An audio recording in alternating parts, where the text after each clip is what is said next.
So this night, let me say welcome once more to this night session. Last night we stopped at who can remind me? Stakeholders analysis. Yes. Is that only stakeholder and requirement gathering? Yeah, so tonight we are going to be handling requirement documentation and requirement modeling. So after identifying your stakeholders, then you gather requirement from your stakeholders. Then the next thing is to document the requirement you've gathered from stakeholders and model the requirement so that you can do proper analysis from the modeling. So that is what we are going to do, documentation and modeling. So in modeling, you can use spreadsheets to, in documentation, you can use your spreadsheet, you can use Word document to do your documentation. But in modeling, you can use any of the UML tool like Visio, you can use Lucidchart, you can use Draw.io. Any of them you have knowledge is enough. If you know how to use Draw.io, you know how to use any of them. So like I said, because Draw.io is a free software and it's very good, so that is what we are going to use, so that you don't have to go and start paying for VC. But if you have money, if you want to, you can pay for it, but Draw.io is enough. So let's get started.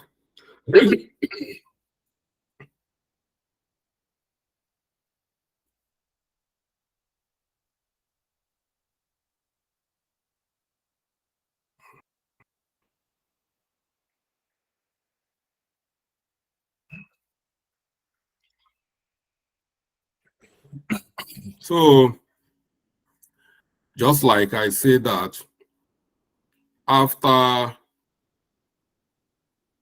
requirement gathering, the next thing is documentation.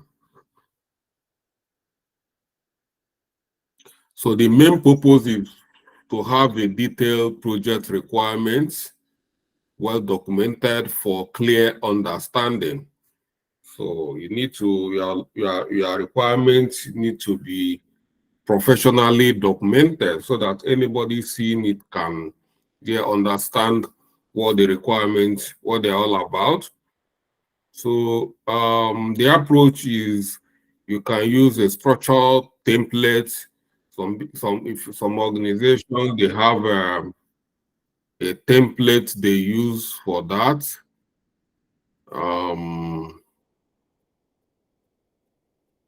If you join late, I might not be accepting you in. Is one of the things we are learning here is not just to come and learn skills.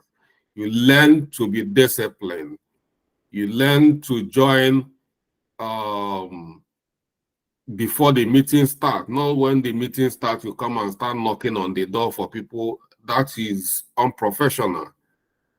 So I myself, you can't tell me you are working, you are busy. I myself, I work 9 to half 5. And when I come home, I do some house chores before I join. So all of us are busy people. But this is an investment and is a project you've undertaken. So you need to give it your best shot. So you can use a structured template. If you have a structured template for documentation, you use it. If you don't have a structured template, like I said, you can use Word document, you can use a spreadsheet to do your documentation. include details like functional and non-functional requirements, depending on the kind of requirement you are documenting at that particular time. Some requirement might not need this kind of approach. If you are capturing requirement like process flow, you might not need like functional requirements and non-functional requirements. Review and validate with stakeholders, and once validated, you can start modeling or analyzing your requirements. Why it's good to validate? Validation means approval. After requirement gathering, you can't just use what you gathered from the stakeholders and then start analyzing what you gathered. Why you don't have to do that? You have to start analysis after that requirement must have been validated, because during the documentation, you might make a mistake. There might be error or on figure or things like that. And once you proceed to analysis, your outcome or your result or your finding might be biased or might not be correct or incomplete based on error. So you need to send it back again to the stakeholder that you gather the requirement to have another look and say, okay, I'm comfortable. This is what I give to you. You can go and do your analysis. So that is time you can start doing your analysis. Some people just proceed to analysis, but what I'm saying here is best practice. And the requirements you're gathering supposed to doing documentation, it depends on the approach, because we have so many requirements, even product backlog, they are all requirements and they are all documentation. But this, what we are doing now, is just basic documentation, because we are getting to the level of how to document a product backlog, user stories, acceptance criteria. So we are not there yet. We are just at the point of how to document basic requirements to captured from stakeholders. You know, unrefined requirements. At this point, it's just the raw data that is not refined, but still you need to give it a good documentation. But a requirement document that is refined must have requirement ID, and it must have description, it must have acceptance criteria, dependencies, and assumption. But what we are doing at this moment is just how to document unrefined requirement, because we are going to look at how to document refined requirement like user stories and acceptance criteria.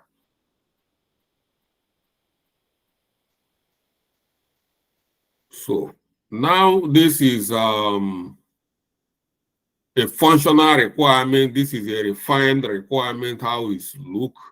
Just normal refined requirement. This is not acceptance user stories. This is functional requirements. This is how it's going to look like. You have a requirement ID, you have a description, you have priority, then you have the state. At this point, we've not started working on this requirement. But this now is a refined requirement, and you must have, you know, analyzed and find a solution.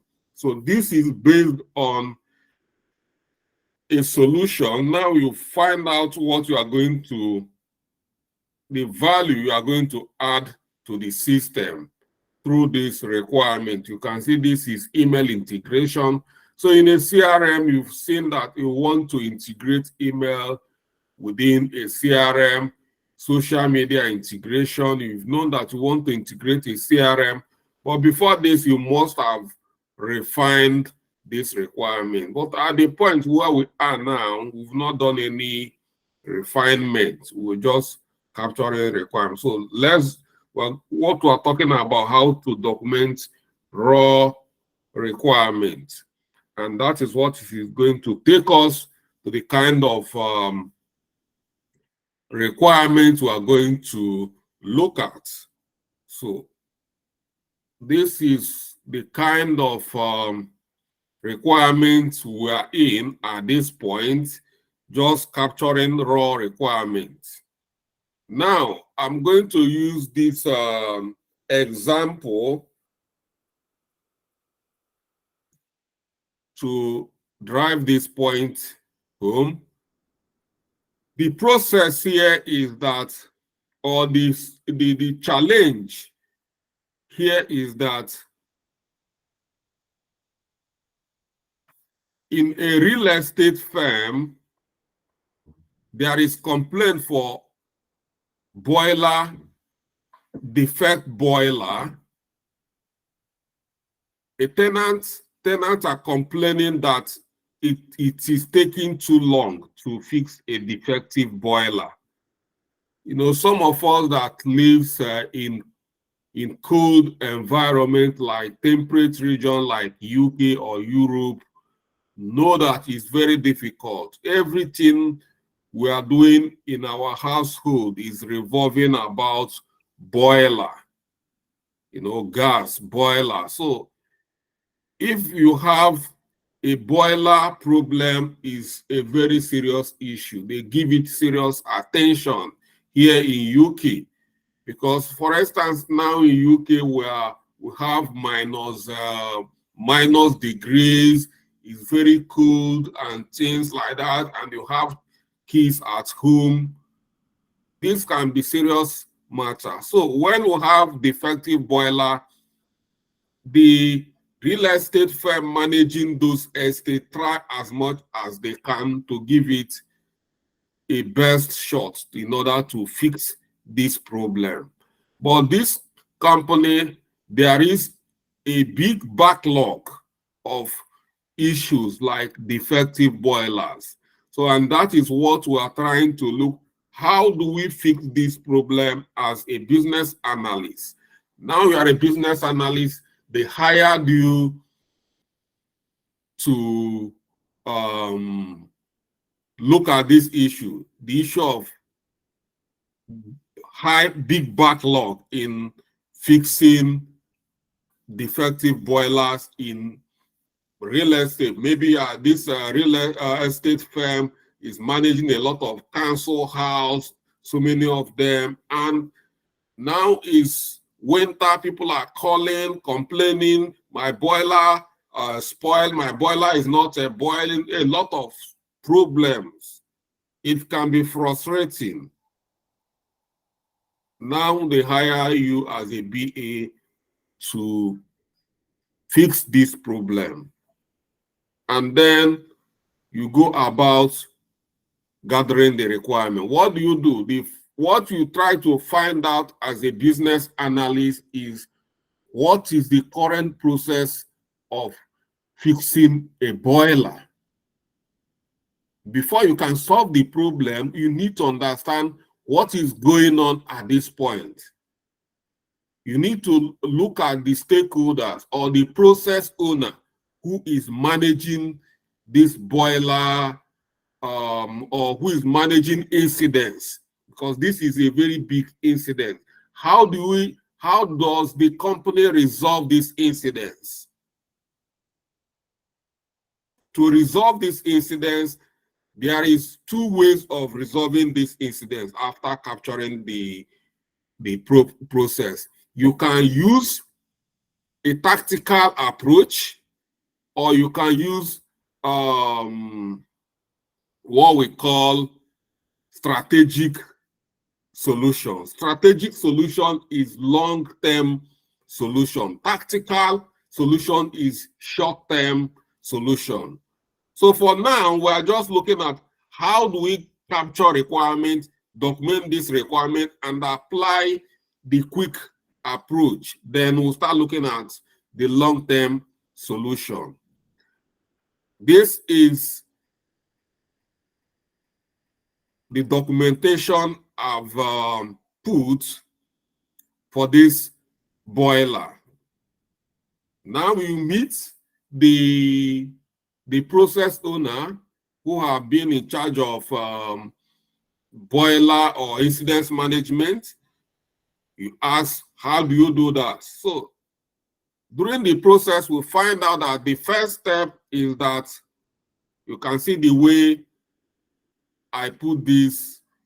This is just a Word document. Like I say, you can use a Word document to document your requirements. You see, this is the requirement I've gathered, and look at how I use a simple table to document this requirement, this process flow. I use a simple, and it's looking good and very neat. And you see it step by step. So anybody looking at this, my documentation, is going to be happy. I'm not applying any template, it's just a table. So the first step, you see the first step, the activity, the responsible party, the input, the output, the comment, these are documentation. So now, during the requirement gathering, the first step is that the tenant reports incidents for boiler. The tenant reports boiler issue.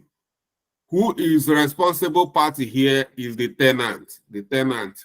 And what is the input? The tenant input the boiler issue detail. What is wrong? What is going on? You can say the boiler or the sink is not, whatever is the problem. You can say when you put the boiler on, the boiler can be on, but it's not heating. The heating is not coming up. So here you put the detail here, and the output here is help desk ticket number, and comment tenant contact help desk through hotline or online platform. Then the second step is that the help desk, who is in charge of receiving the incidents, acknowledge that incidents has been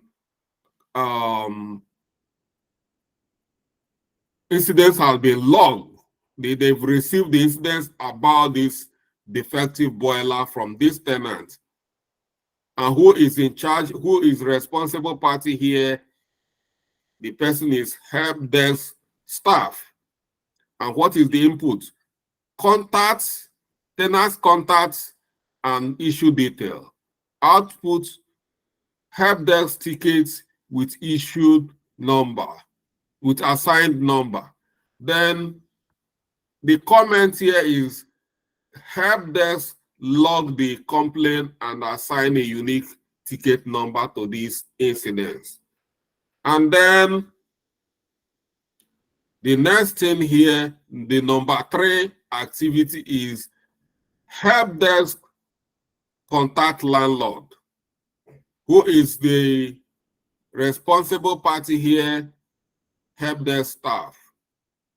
And what is the input? Help desk ticket number. And what is the output?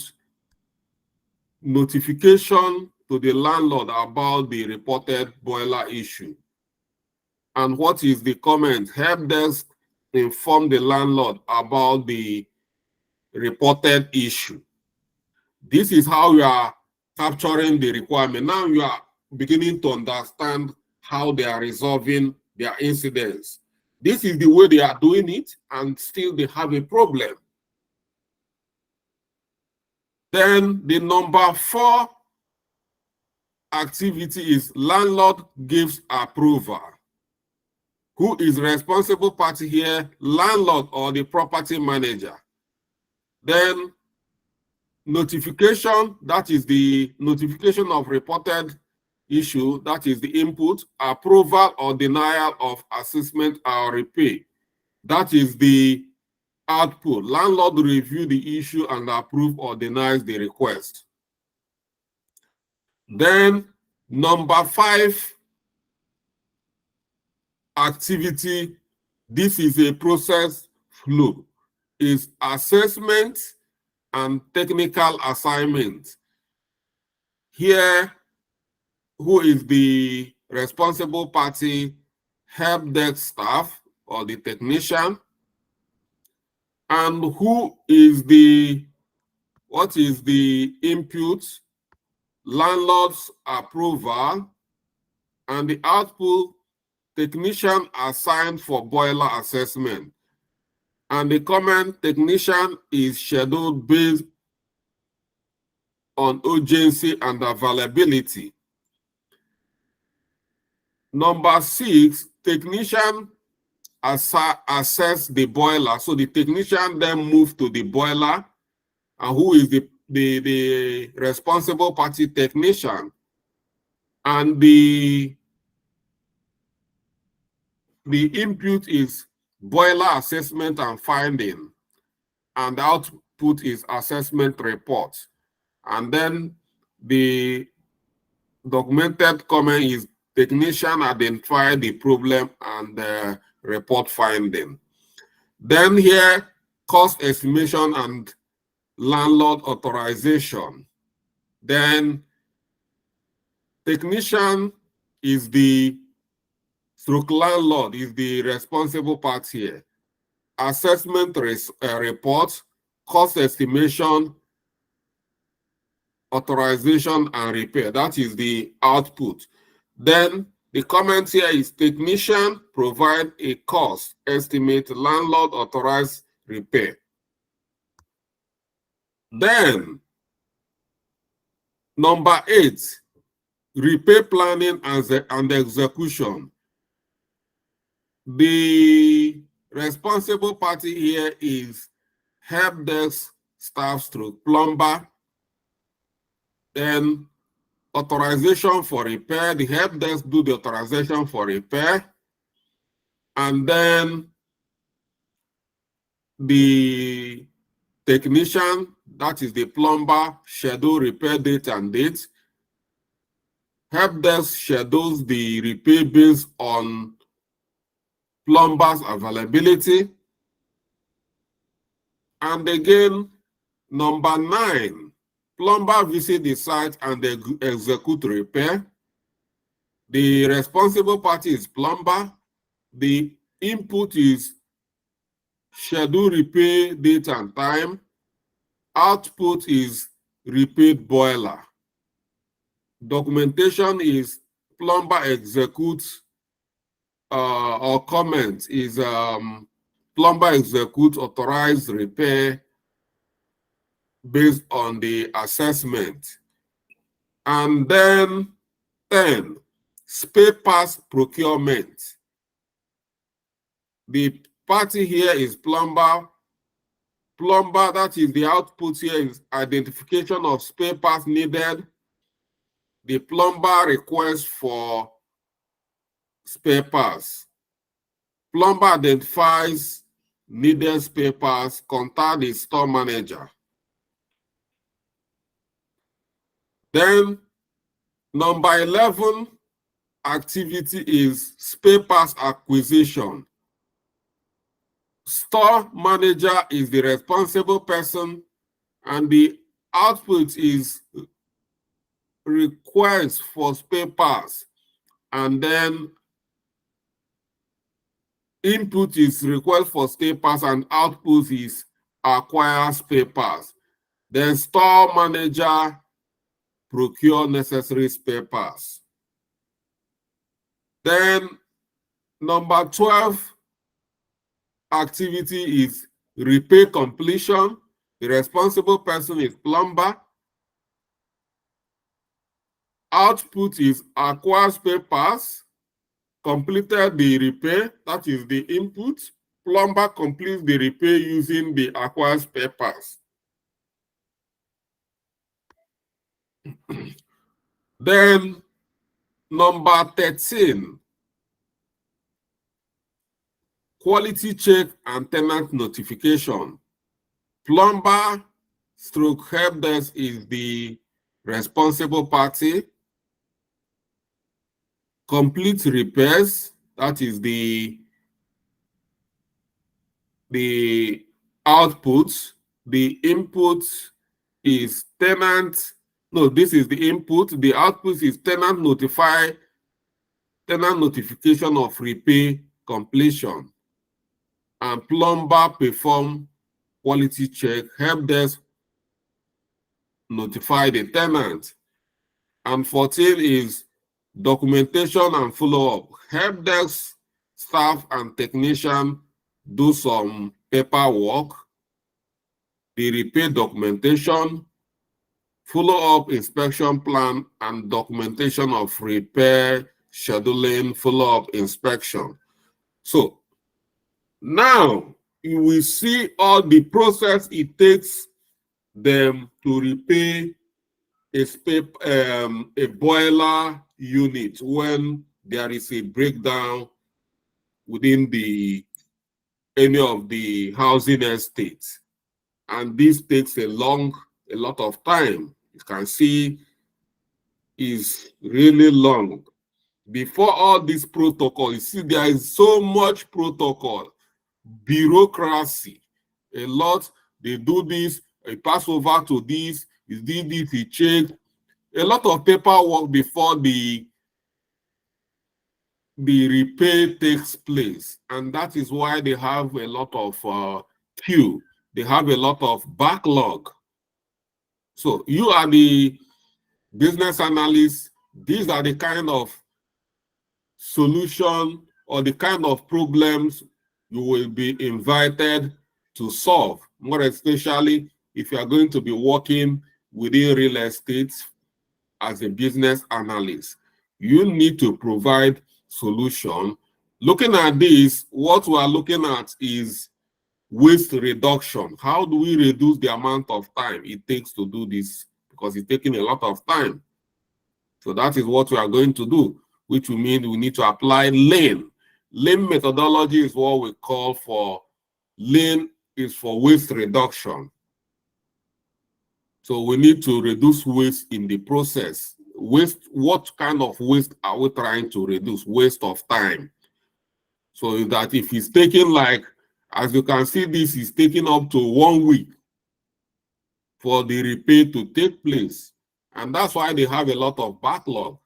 So if you are a business analyst, you see it takes like 1 week to do repair. And the first thing you need to do, at this moment, you are not even thinking of applying technology for them to use incident management technology like ServiceNow or Hello ITSM. The first thing is just apply basic Lean methodology to reduce waste before you even start thinking of strategic management, where you start looking at using technology to capture and resolve some of these incidents. So that is documentation. You see how these requirements that I captured from the help desk officer. Okay, the help desk is the person that is capturing incidents, planning this. So that is the person that I contacted in order to capture this requirement. So if you are a business analyst, you look for somebody who works within this process for you to capture requirement. Okay, let's look at another process flow or another documentation. This is another documentation you can see here. This is a Word document and it still looks very neat. This is the first one here is a table, and here I'm not using any table, but you can see the documentation is still neat. So now the first thing here is tenant report boiler issue. The first step is tenant contact the help desk or maintenance hotline to report defective boiler, providing detail of the issue. Then help desk acknowledgement, help desk log the tenant complaint, including contact details, issue description, and the level of urgency. Then number 3, help desk contact the landlord. Help desk notify the landlord or the property manager about the reported boiler, seeking approval for assessment and repair. Number 4, landlord review the reported issue and approve the assessment and repair process. Number 5, assessment and technician assignment. Help desk schedule a technician to assess the boiler issue based on the urgency and availability. Technician assess the boiler and notify the problems. Then here is a cost estimation and the landlord authorization. Technician provides cost estimates for the required repair. Landlord review the estimated and authorize the repair. Number 7, repair planning and execution. Help desk schedule the repair work based on the availability of the plumber. Number 10, plumber visit the site, execute the authorized repair. Number 8, spare parts procurement. The plumber identify the need for specific spare parts. Then the plumber contact the store manager or relevant personnel to procure the necessary spare parts. 9, spare parts acquisition and repair completion. Storeman acquire the repair parts. The plumber complete the repair using the newly acquired spare parts. Quality check and tenant notification. The plumber perform a quality check to ensure the boiler is functioning correctly.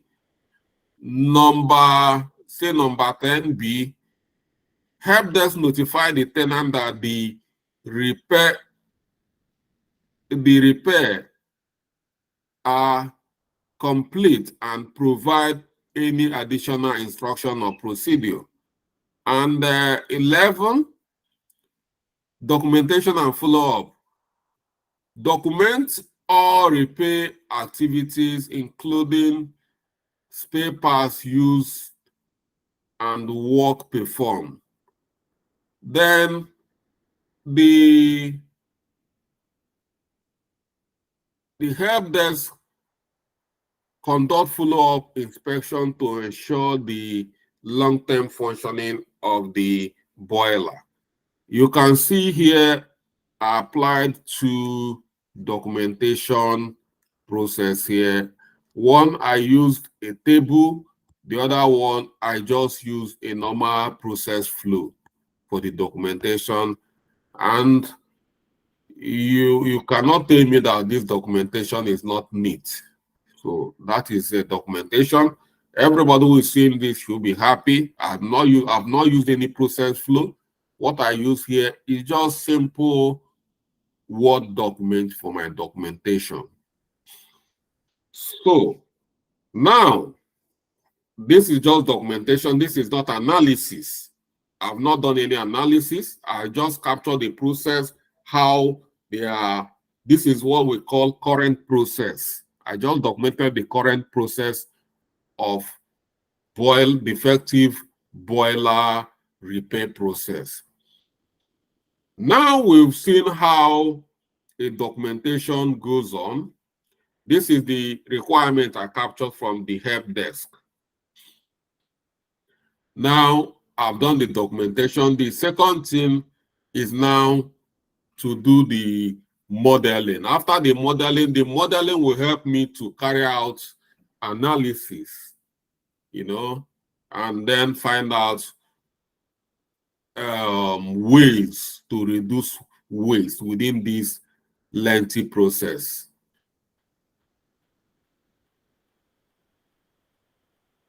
So that is it. So, and that is what is taking us to the next second phase, what we call requirement modeling. So if you have any question on requirement documentation, you can ask question. Let me give a brief explanation based on that before we move to requirement modeling. If you don't have any question, we move straight to modeling.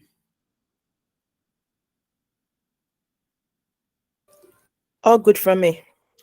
So I hope if you are a business analyst at this point and you are confronted with this kind of challenge, you can capture a process and document it like this.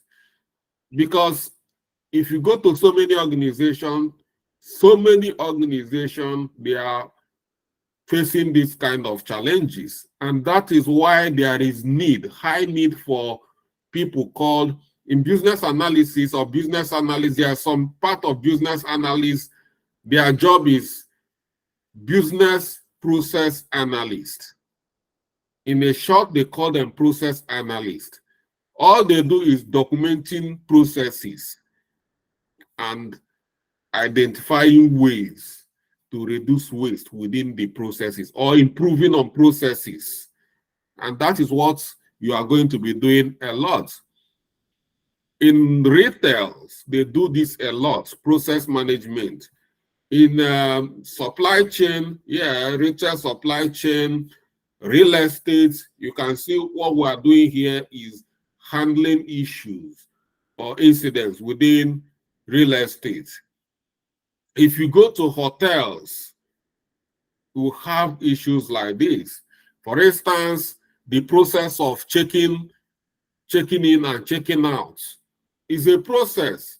You find out that if you go to a hotel, before they can check you in, it takes like 1 hour to check you in a hotel where there is so many people queuing up, waiting to be checked in. So you find out that if in a busy area like London, Lagos, Abuja, in more especially weekend, I've been in Abuja, we see a lot of people, only one person trying to check in. It takes a long. So they might be looking for ways to reduce this long queue. You see some people, some big men, a lot of big men lack this patience. Once they see queue, they just look for another hotel. And over time, when people start leaving, over time, it started impacting negatively on that hotel, on that brand. When people come and leave, it's not a good situation for the business. So that is it. We move to requirement modeling. So let's look at how to model this we've done.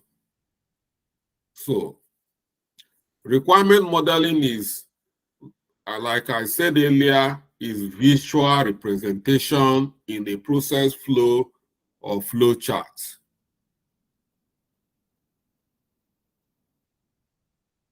And the approach is to use flowchart or yes, within UML, not all, stroke. Flowchart stroke UML. UML diagram, still flowchart. They all any language, any name you call them, they are correct. You can call flowchart a UML diagram, or you can just say UML diagram contains a lot, both flowchart, both so many other diagrams, so.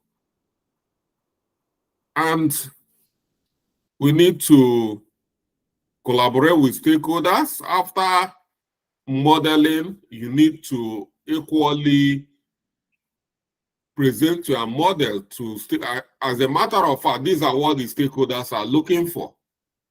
You know, the stakeholders are so much in love with diagrams because it makes their job easy. Everything, they see everything in a very nice diagram. So you document, validate the process. Once you model, you must be validated by a senior colleague. So that is it. So the process, the template we'll be using is have process name, activity, decision point, input, and output. So like during the table, you can see activities, decision points, input and output, the process name. These are how we model our processes. And this is, after modeling, this is how it's going to look like. So here you can see the flow: identify reports, receive and log incidents, landlord review, landlord approve, back to help desk, then help desk contact the plumber, and then the plumber picks, and then after picking, the plumber have to go to the store, pick papers, move back to the site, fix the fault, conduct functional tests, do paperwork, notify the help desk, send the paperwork, notify the help desk conduct paperwork, notify the customer, which is the tenant confirm that incident has been fixed. And that is where the process ends. And then once you do this documentation, it's easier to conduct a quick gap analysis within this. That's why one of the reasons why it's very good to conduct a modeling. And you see it here, you see, after looking at all these, as a business analyst, we'll be looking at where is the gap. For instance, we say it takes them 1 week to run through this process. And we are looking at reducing the amount of days or the amount of time it takes for this. Maybe we want to reduce this from 5 days to 3 days. And we need a process that is not adding value, non-adding value process within this. So we look at this, we say identify reports, identify and report incidents. Of course, this is value added because we need to, incidents need to be identified. And then receive and log incidents. This is still value adding. Then contact landlord, and then the landlord have to do a review. Landlord need to approve, and then landlord need to contact the help desk. As a business analyst that is looking for waste reduction, I think this 3 process is a waste. When a landlord gives property to a housing estate or a housing firm to manage, they should give that real estate firm some authority to manage that property. So if there is issue, there is no need of contacting the landlord or looking for the landlord. What if the landlord is in somewhere in one of the Caribbean islands having a holiday, How do you do that? So when a landlord gives property out, then the landlord should authorize some amount of, if it's not major repair, there's what we call like major repair, like re-roofing the house, changing windows. These are changing this a whole sink. These are major repair.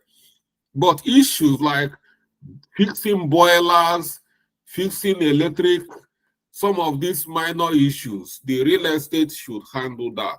So because of that, as a business analyst, I would recommend to the organization that these three processes adds no value to this supply chain. You see, this process, for me, this is a waste of time and should be removed. In order, removing is, talking to landlord is not an easy process. It takes like 2 days, 3 days to get rid of some landlord. This is where the problem lies, the landlord.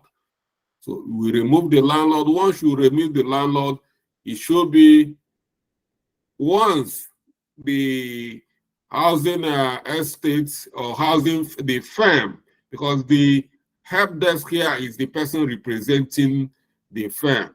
You should take a quick decision, contact their plumber, and the plumber will go immediately for site visitation to find out what's going on, what is the fault. Once the plumber goes, identify the fault, the plumber rush to the store, pick equipment, go back and fix the faulty boiler unit, conduct functional tests, complete paperwork, and just report back to the tenant that is fixed. And you see, once this is done, you see that we can reduce the amount of time from 5 days to 3 days. And that is a lot. You've done a lot of work. So if, for instance, they have like a backlog of 20 people, of 100 people, with this, you can reduce their work to like, bring it down by 40% by this analysis. The backlog you can reduce it down by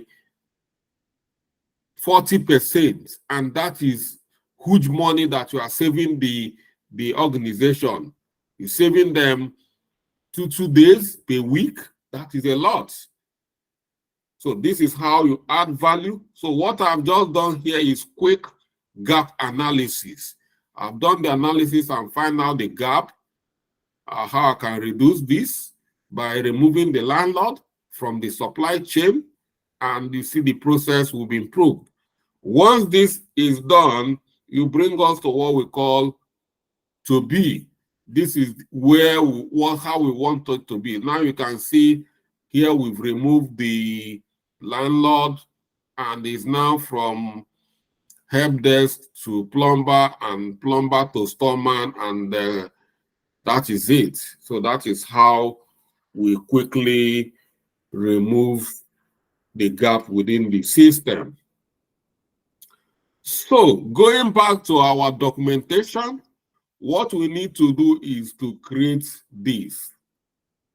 We need to create our own, we need to model this process flow so that it will be very easy for analysis. So that is it. And to do that, we need to move to what we call, like I said, we are going to use draw.io.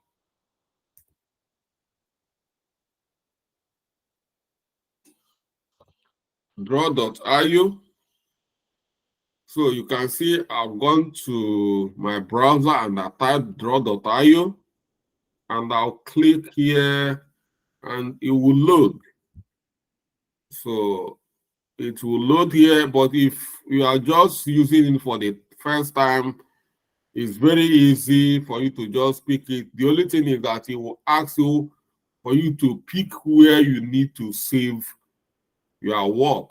Either you are saving your work on your desk, on your laptop or your computer, or you are saving your work on your any of your storage facilities like Google storage facility, Google Drive or Dropbox or whichever one we are using. So that is it.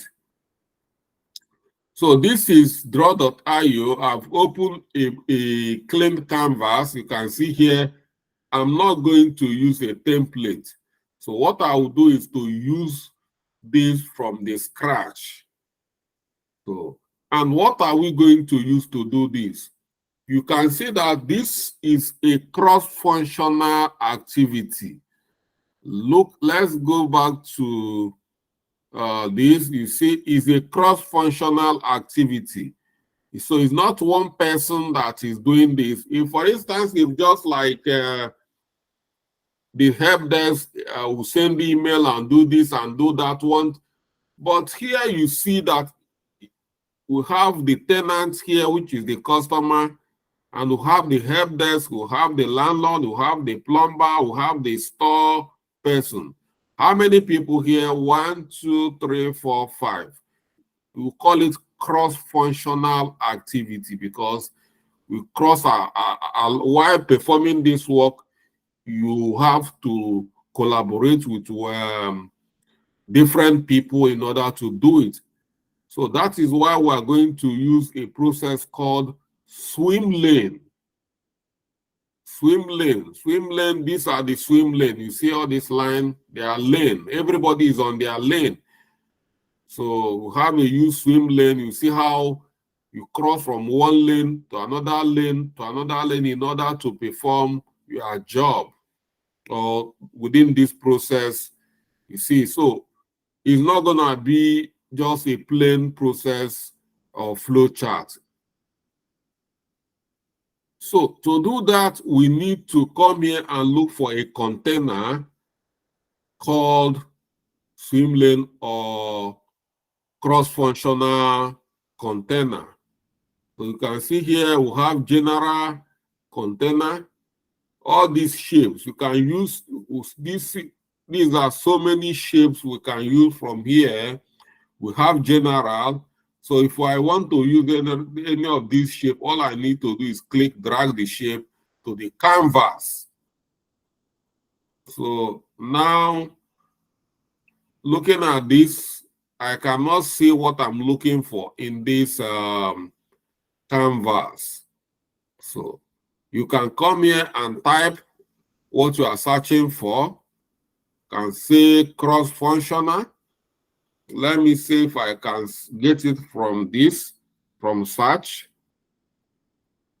Say cross-functional. Let me search if see cross-functional flowchart. So yeah, we can use this. Is a cross-functional, but that is not what I'm looking for. That is not what I want to use. I don't want to use any of this cross-functional. So let's say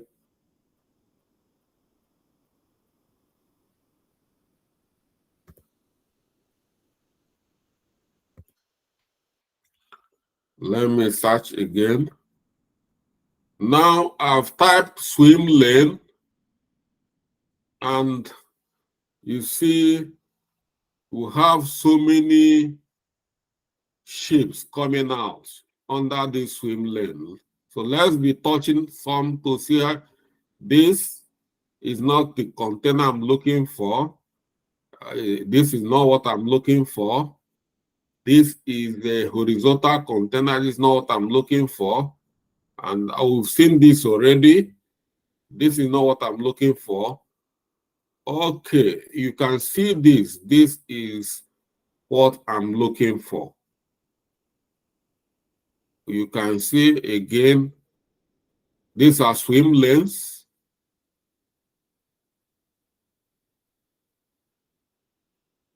You know, these are various swim lanes. We'll go here. You see horizontal swim lane. Yeah.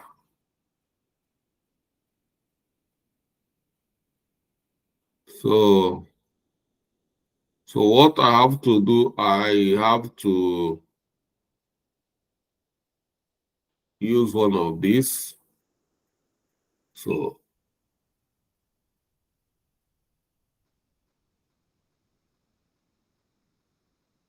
okay, I'll click and then the swim lane comes in.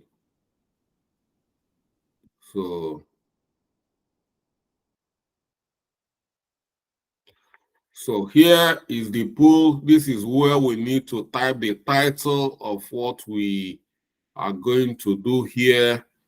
And let me quickly say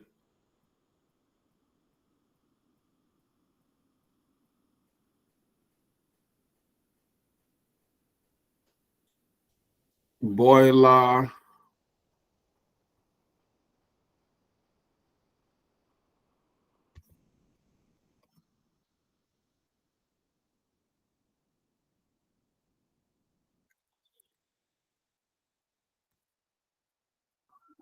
defect repair process.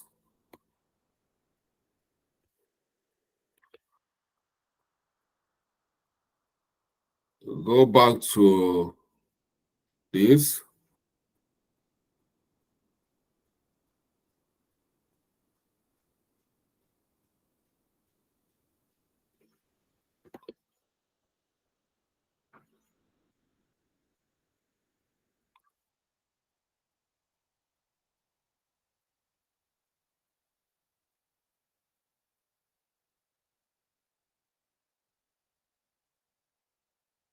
Control V.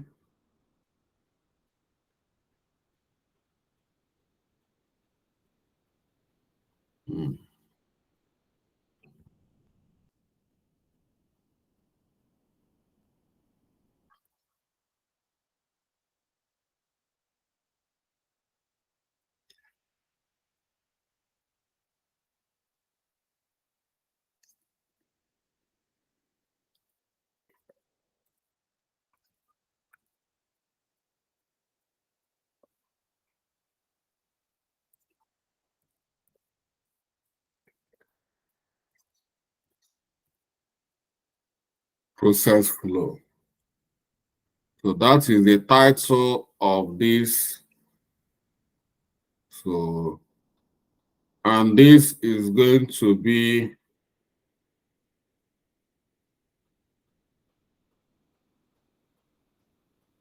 the tenant.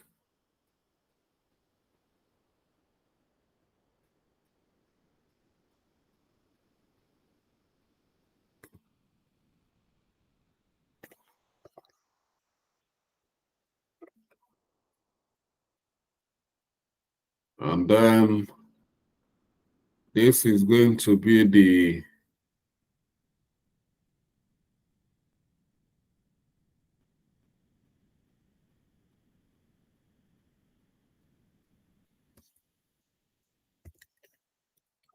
help desk. And this is going to be the landlord. So as we are progressing, we can add more lane. So if you want to add a lane, all you need to do, you can see this highlight. You can see the way I'm highlighting it. All you need to do is you come here, you see this icon or this shape, you click on it, you add another lane. You see I've added another lane. If I want to delete it, You see, I'll highlight this lane and I'll delete it. If I want to delete this landlord lane, I'll highlight it and I'll delete it. So let's start from tenant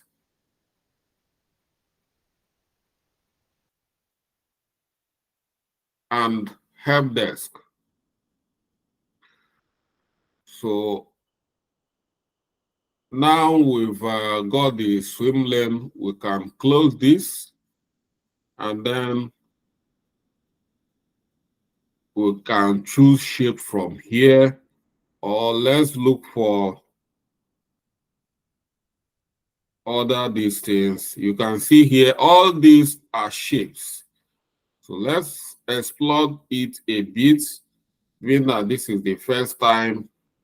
Let's look and see all the shapes we've got available here.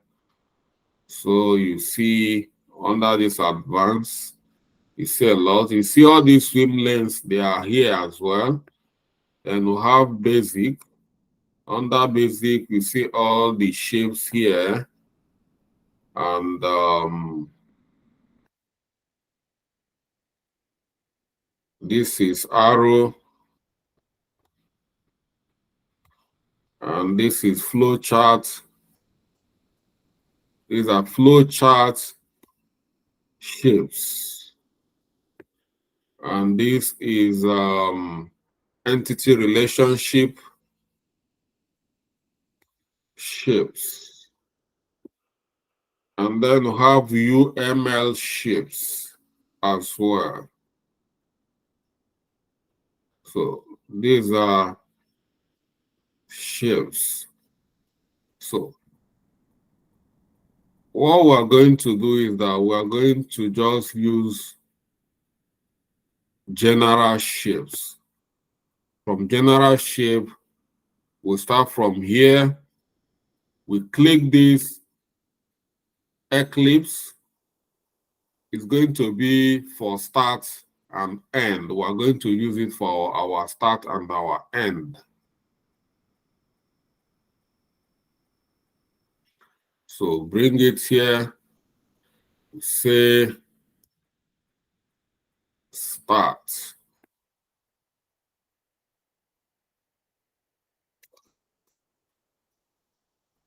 Because your process must have a start and end.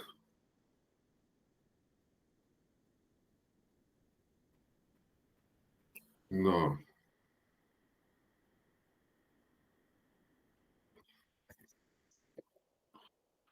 Start.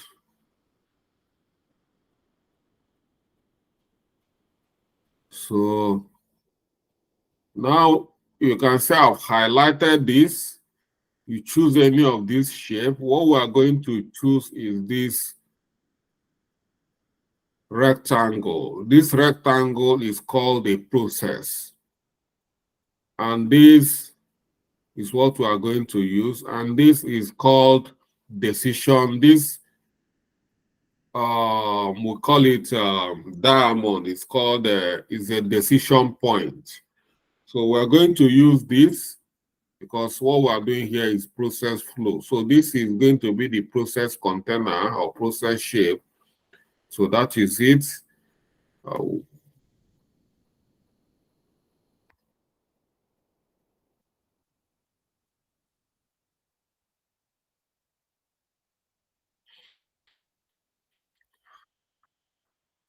So what is our first process? Let's say we'll go back here. Let's use this process flow. We can use this table or we can use this, but this is more itemized. You see, tenant report boiler issue.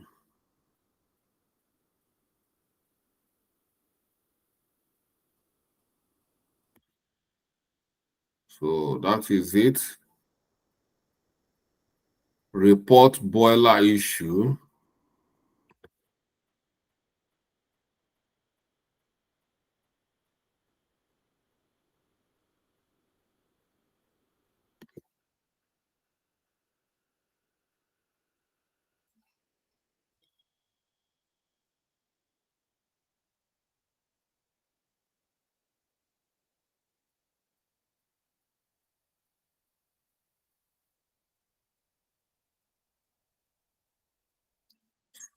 So, and what again? The help desk acknowledgement. So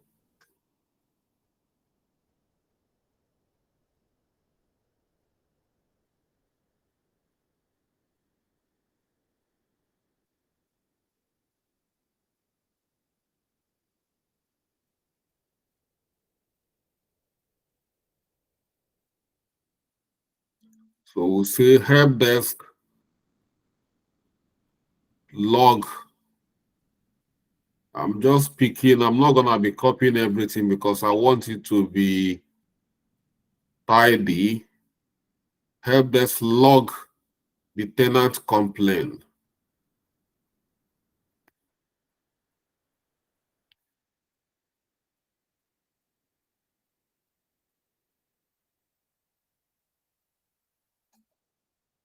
Now we move to the next swim lane.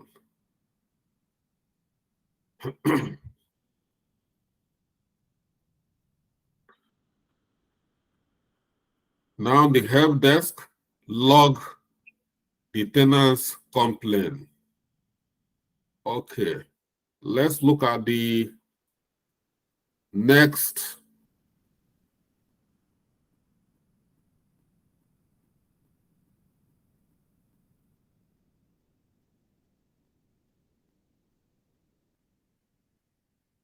Then help desk contact the landlord. So help desk here notify the landlord.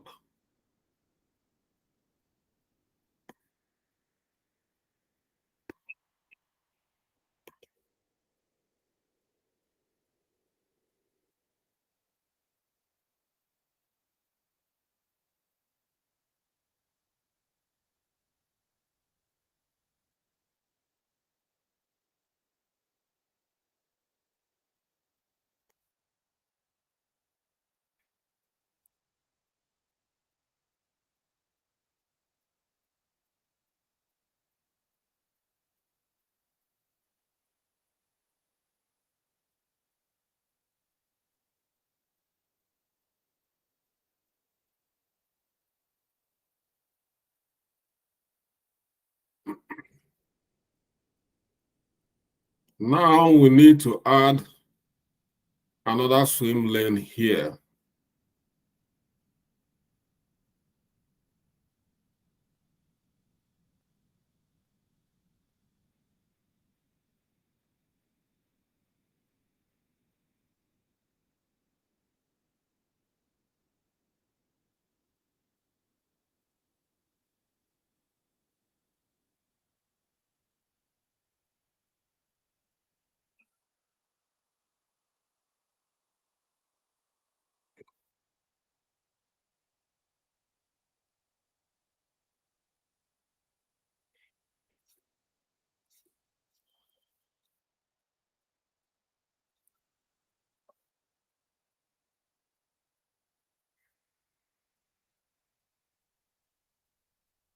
Then let's see what the landlord said.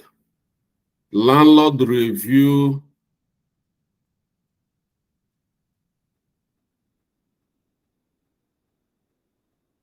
and approve the assessment and repair process. So let's just say landlord review and approve.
Then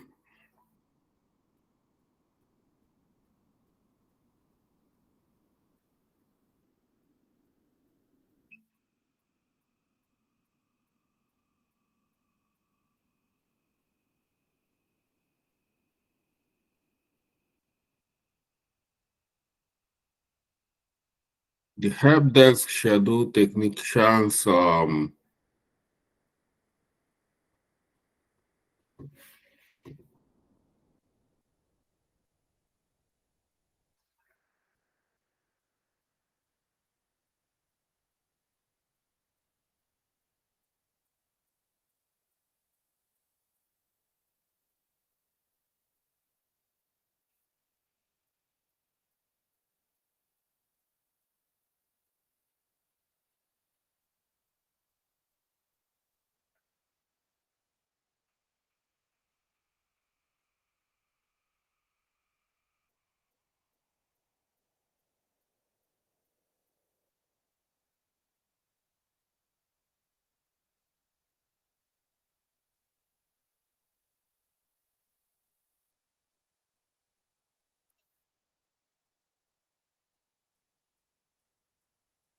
so you see as the process is getting longer, now I'm dragging the container. Once you drag ones forward, it's going to increase and it will drag the others forward. So I need to add another this thing here. It's going to be this way.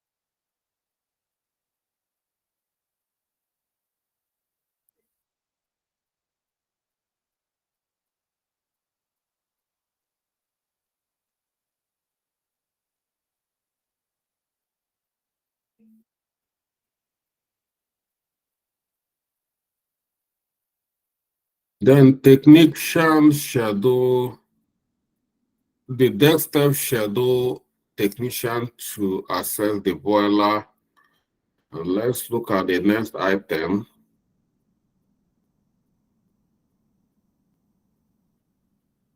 Technician assess the boiler and identify the problem.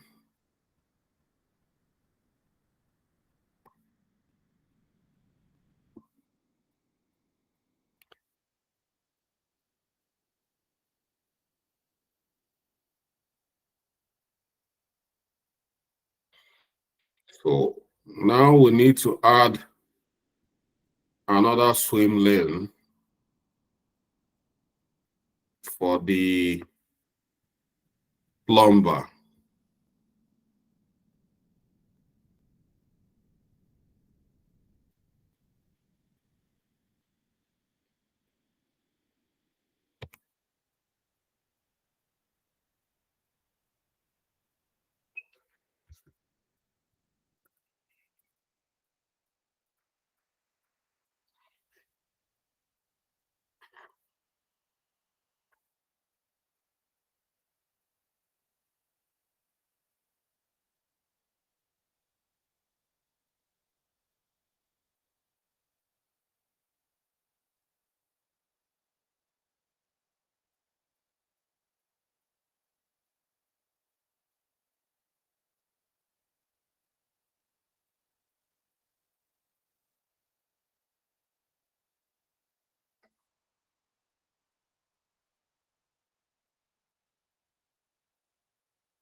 So technician have gone to assess and find the problem, and then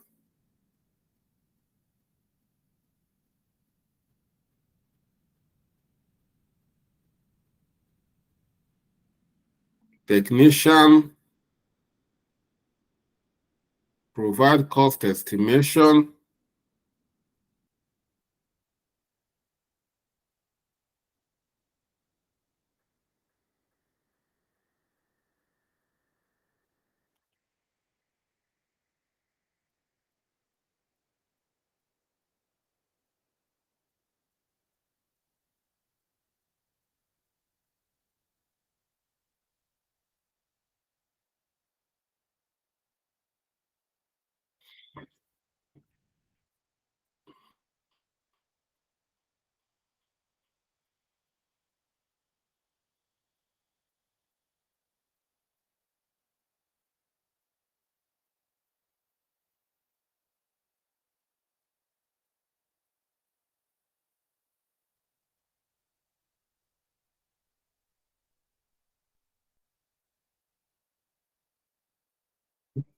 And then cost estimation sent to landlord, where the landlord will review and approve again.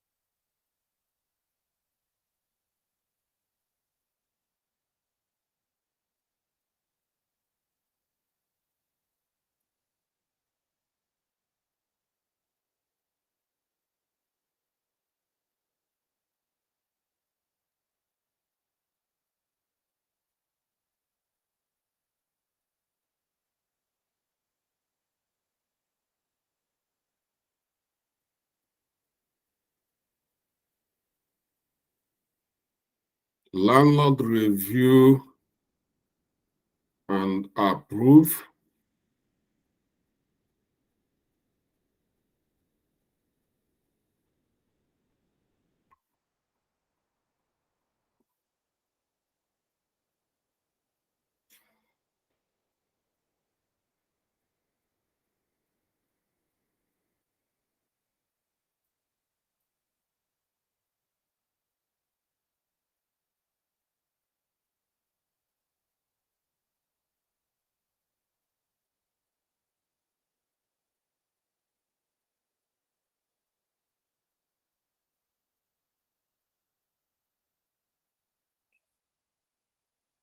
Help desk do a schedule.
And then plumber visits site to execute repairs.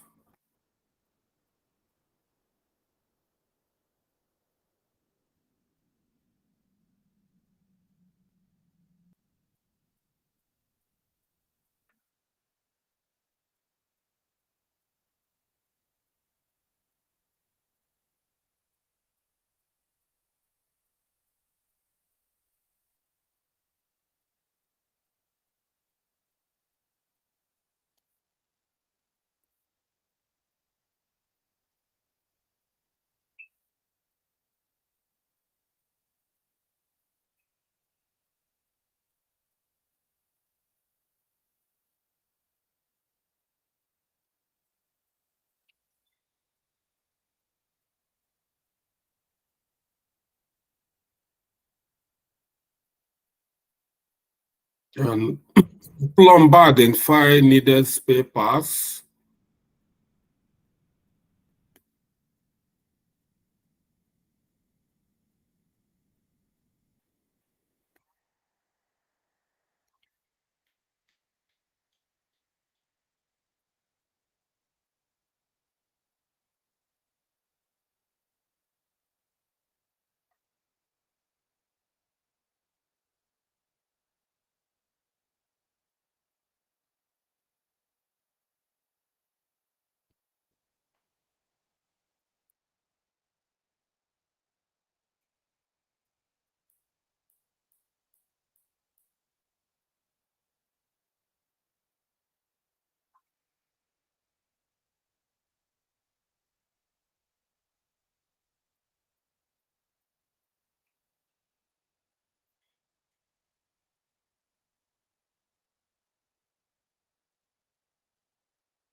And then the plumber contacts store manager for the spare parts.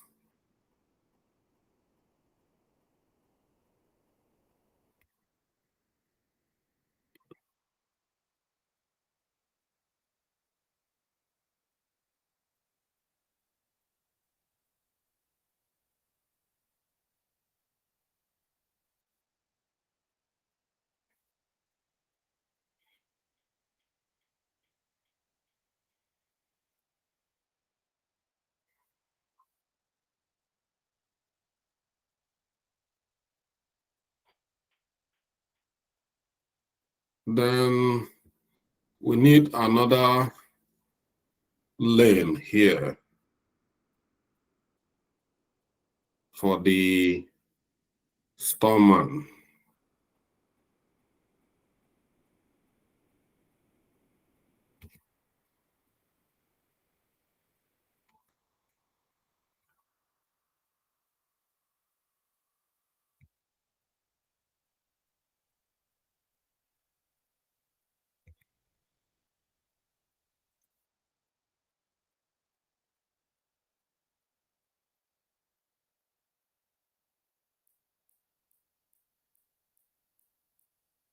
We're going to call it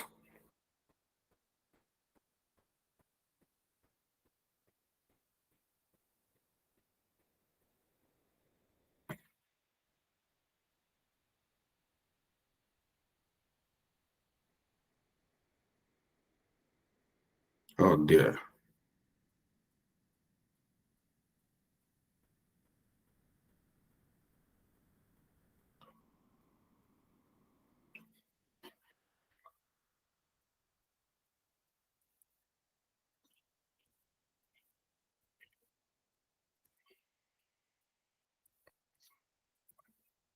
Call it storeman.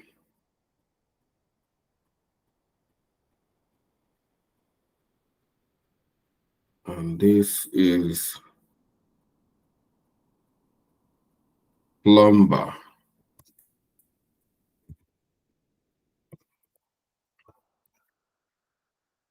Lumbar. So we have landlord, we have desk, we have here. So we continue with our flow. Now we got the stomach.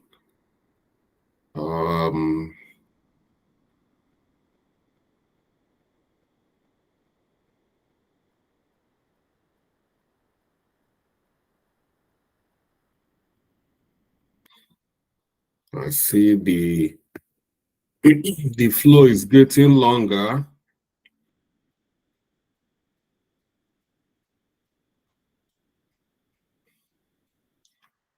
So what do we do here? Lumbar contact the stomach, so it should be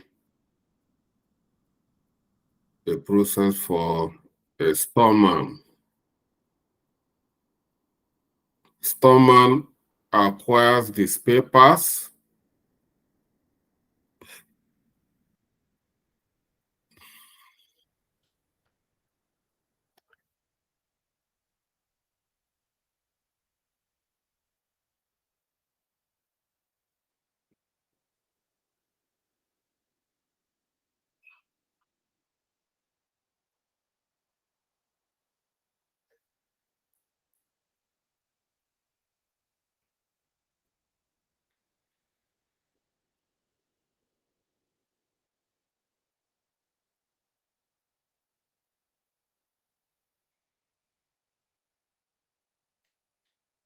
Okay. Then the stomach acquires the papers and the lumbar complete the task using these papers.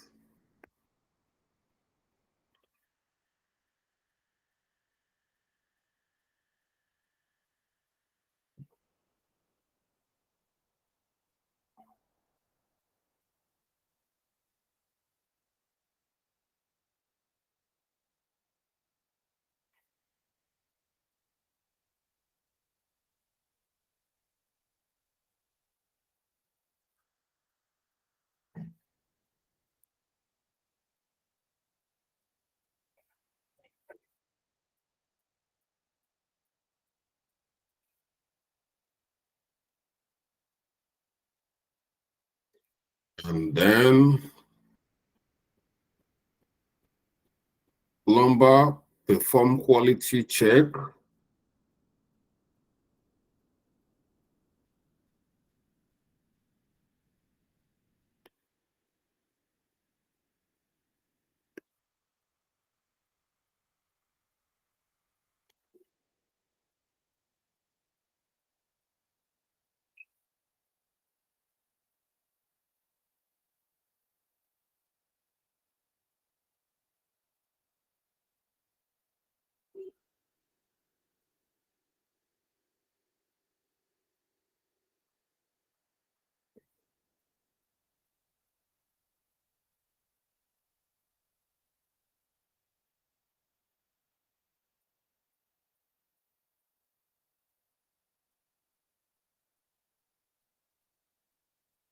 And then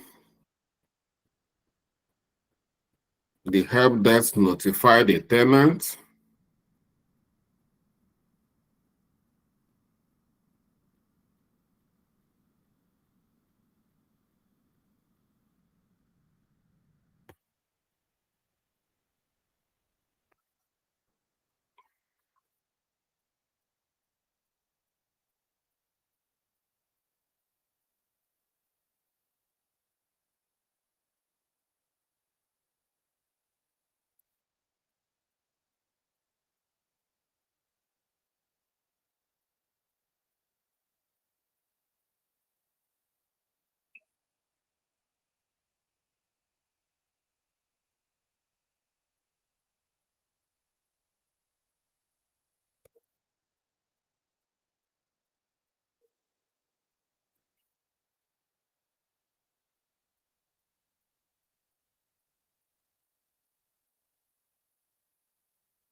And then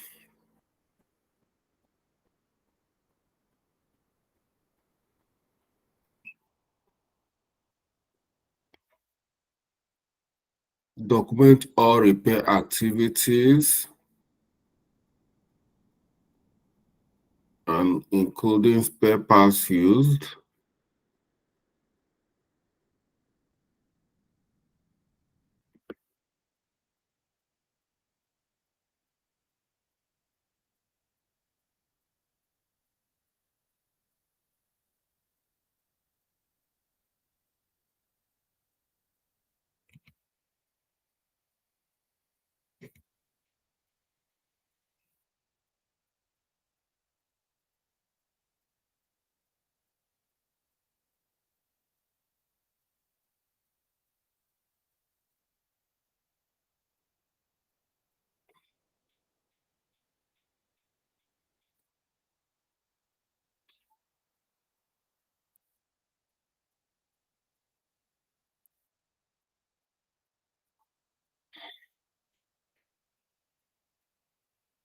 And then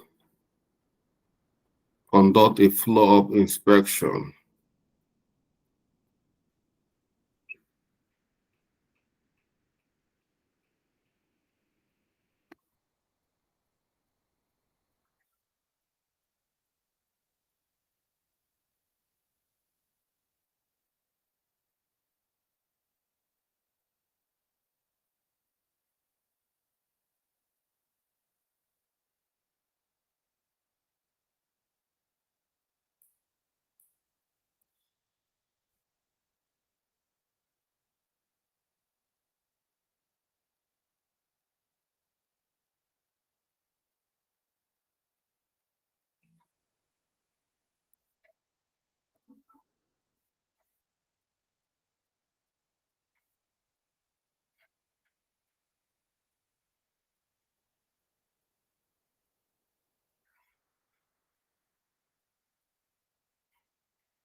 So you can see our detailed activity here.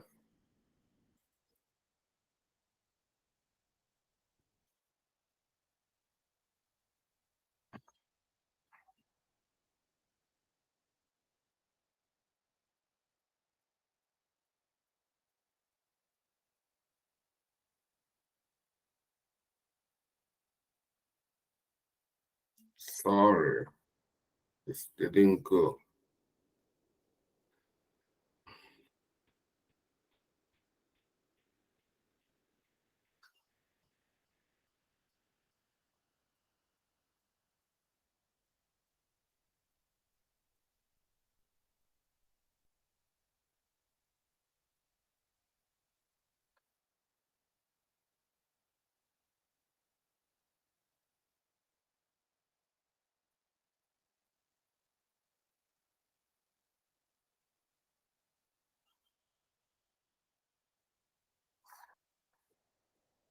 So you can see it's a long process.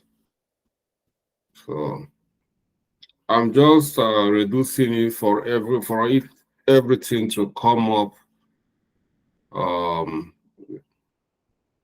This a laptop, a small screen, but it's fine.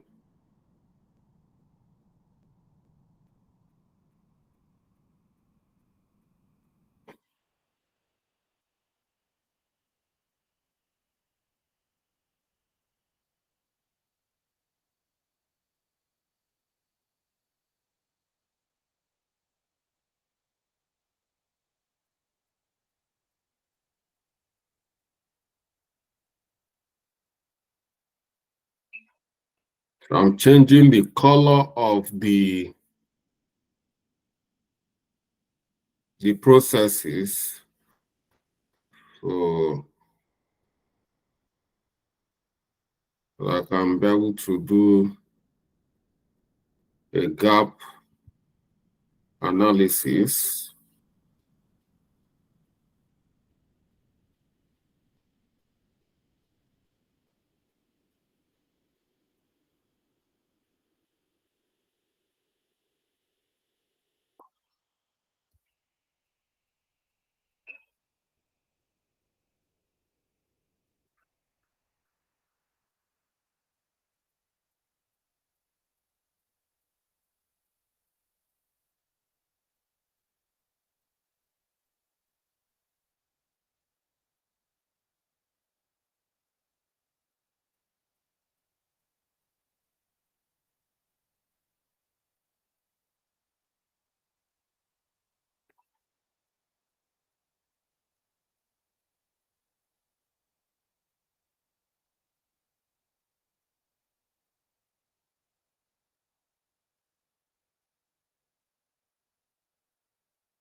Mhm.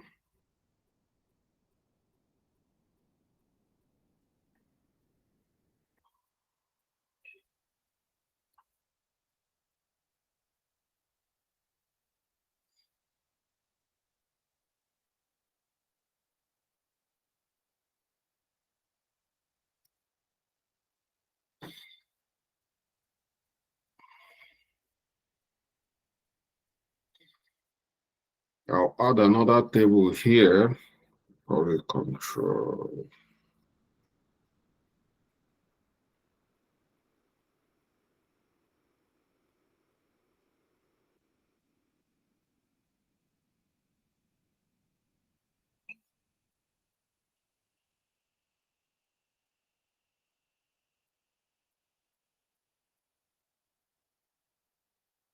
So you can see here, I have two pages now. This page is number one page, is the current process. I don't want to tamper with it. That's why I'm going to leave it this way. Is the current process is going to be the Aziz process. So this is the Aziz process.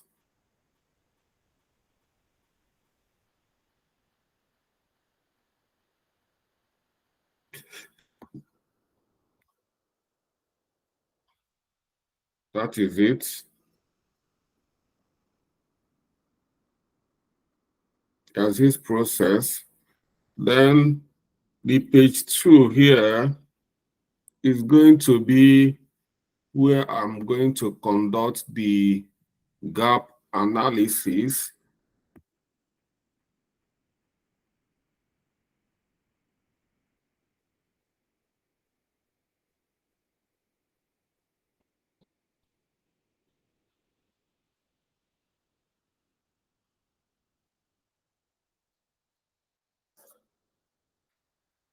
So starting from here, let's look at this to see the gap. Being that we've already seen that this reporting issue is, of course, this is where the process needs to start, and the issue needs to be logged. And then the help desk notify the landlord. Like I said earlier, I think this is um,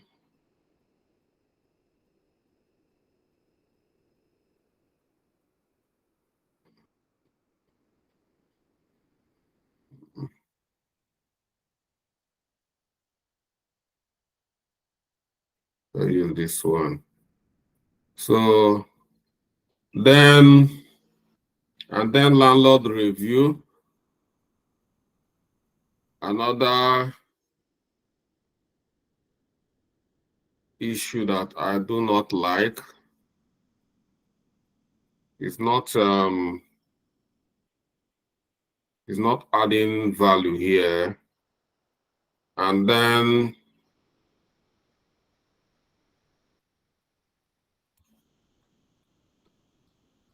landlord review and approve.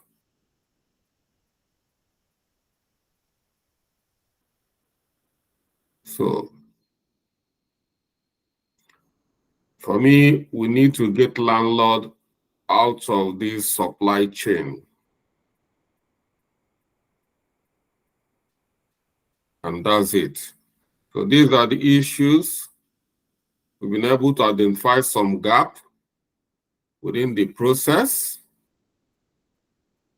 That is the gap.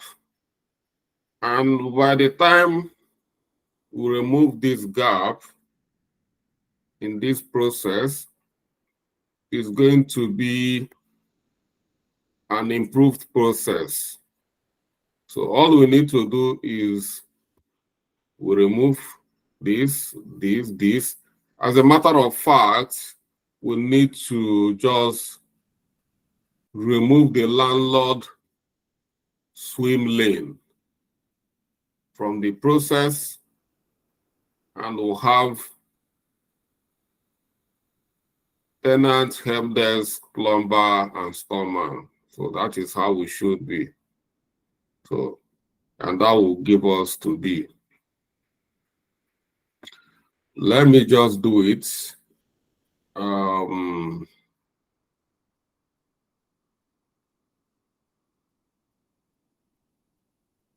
already have it copied.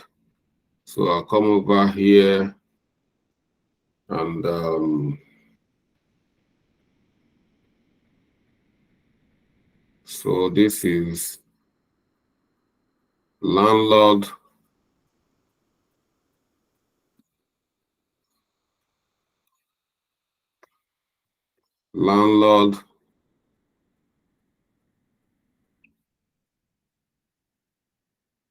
anything related to landlord, and this is going. So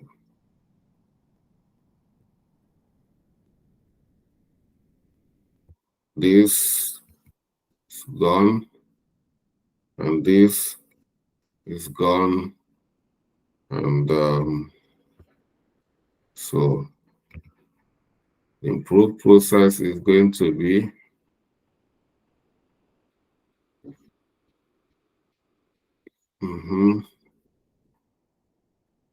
and this is gone.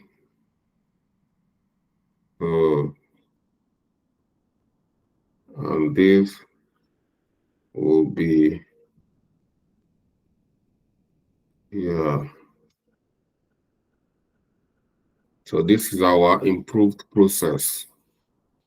And with this, we can save some days.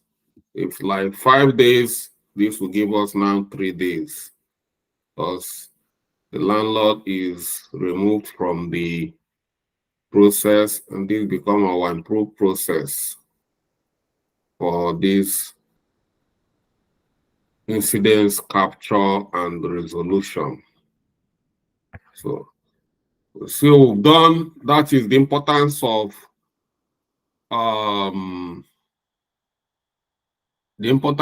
this modeling, process modeling.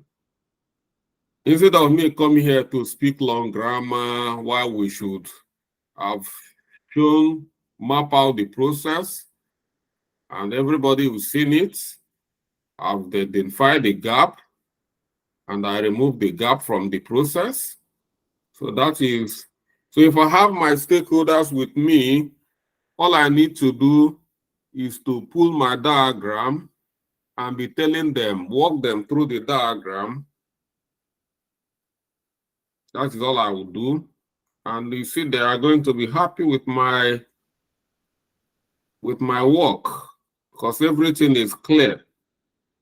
So there's no long grammar here. I'm not going to be talking blah, blah, blah, blah. I show my work via diagram and everybody's seen it. So that is what we call requirement modeling. So I hope you guys it's not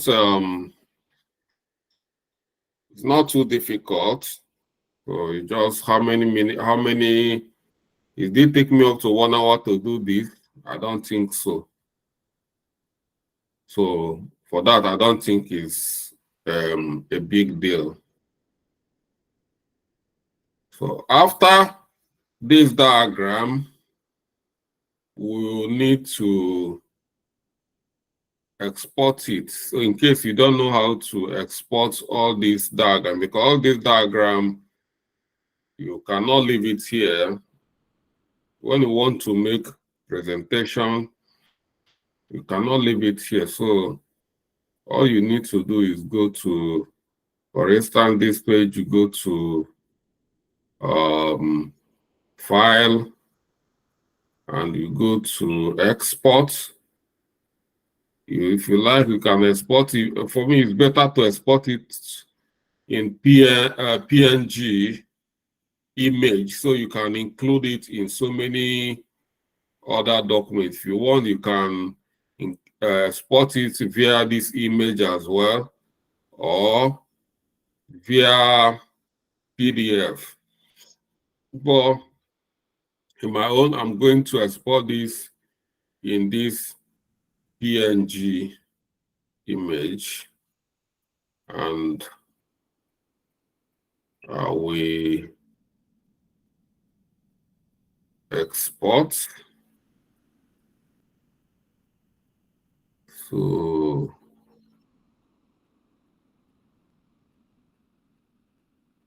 where to save?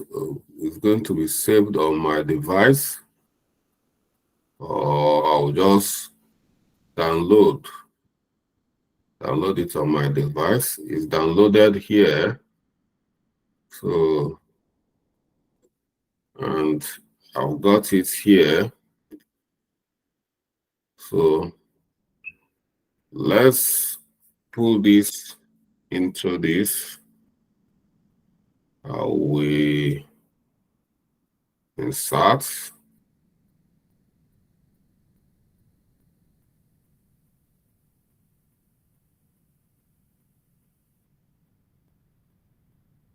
Load from my computer, and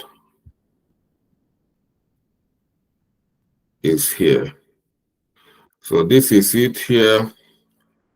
This is I'll call it as is, and then I'll come here.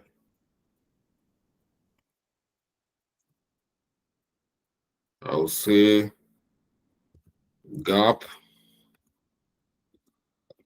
analysis. I'll come down again and say to B. I'll go back and export the rest of the document. I'll come back here again, go to export PNG, export, download. Okay, I'll come back here again and insert it here, and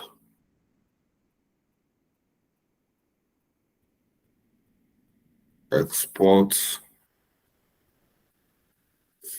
The gap is here as well. I'll go back to my draw.io, and then I have to export the to-be document.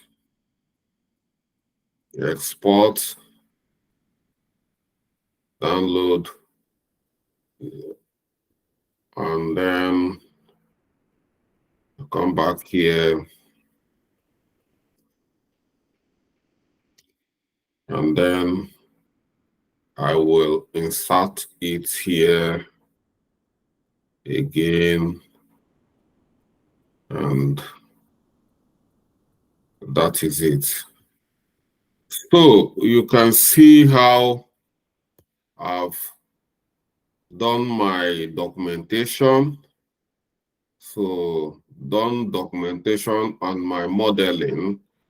So my modeling here, I've even not only modeled, I've done the as-is, modeled the current process, analyze the current process, and find out a solution. So this is the solution, this is the improved process. So going forward, this is the way they should be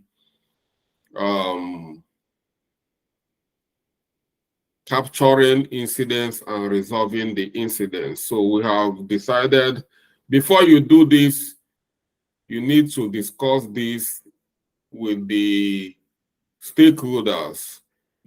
So this is the argument. You need to tell them this is the only way to reduce time,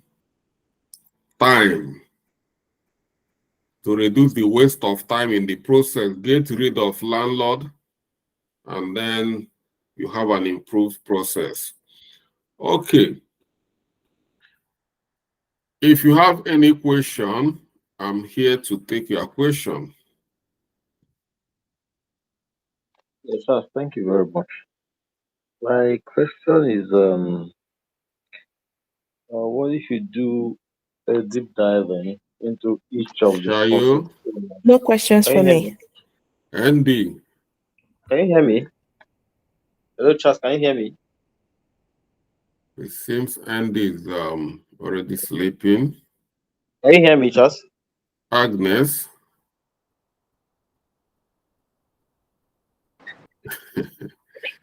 I'm with you, Hello. Hello, Charles. Can you Hello? hear me? I'm here. I'm with you. You are far away from your device. Are you with us? Yes, I'm with you. I'm with you. I'm with everybody. I'm with Can you hear everybody. me? I'm with you. I can hear you. But I Can can't anyone hear hear me? you. Can anyone hear me? Yes, I know. Can Yes? anyone hear me? Do you have any No, I don't have question? any question. Can you hear me? So all this I've done because this is your assignment. You need to do a documentation. I've already done documentation, So, but from this documentation, we are going to create, you need to model it the way I did model and produce your own the way I just produced it. I say I produced 3 documents here: the assist process, the gap analysis, and the to-be process. So that is what I want you people to do. You need to do a model of what I've just done. Can anyone So hear me? this document, I'm going to upload it Charles, can you hear me? to both Course Portal and WhatsApp group. So this is what I'm going to upload. So it's going to help you to go to draw.io, use this process flow. If you can't use it, use my own, and then create your own, and you submit it. So that is your work. And Charles, can you hear me? I'm happy none of you have any questions, meaning that is I have a an question. easy PC for you guys. So Don't No, do- it's not easy. No, it's not really easy. You are trying to understand. Or you believe it. So, fine. Huh? NWC is saying something. He's trying to talk to you, but you're not hearing it. Yeah, in the BC, I can see you raising your hand, so But can you hear I'm me? listening. Can you hear me? Can anyone hear me? Yes, I can hear you. All right. Okay, Okay. I'll stop sharing my screen now to come back to Mr. ND. All right. I've been screaming. I've been shouting all around the room here, thinking no one was hearing me. Can you hear me now, Sorry, we Charles? can't hear Mr. ND. Well, So, Shayo, you are saying it's not an easy peasy. I don't think so. But with It- practice, It is, if it is easy peasy. to you. No, so you see the way all of us were doing it, we did it together. Yeah, no. So I've done you it before though, but I just didn't go all the way. So okay, you need to do it again. exactly. Yeah. So that is where basic function as a business analyst. This is what you do every day because it's just like you, a news presenter. Every time you see a news presenter coming to read news, carrying this, every day they present something, every day. So you just, that is you, business analyst. Every day you'll be modeling from one process to another process. But once you get to know it very well, you will love it, you know. So that is one thing with process modeling. And there is a lot of, if you can be an expert in just modeling, process modeling, process analysis. You know, a lot of companies are looking, an insurance company in this country, they look for so many process analysts. In short, that's what they're hiring. All the BAs they're hiring are process analysts, you know. So that is it. So like I promised, all the document, videos, everything, I will upload everything in the course portal. This night, I will upload these documents to the WhatsApp group so that you can be reading it before the video comes. So Okay. it's Friday. Let me not keep you guys waiting. If any of you planning to go to club, you still have time. Yeah. So it's weekend. So you just go have some fun and yeah. So good night, guys. Good night, Charles. Yeah. Bye, everyone. Bye. nice. No, you can hear me. Right, so,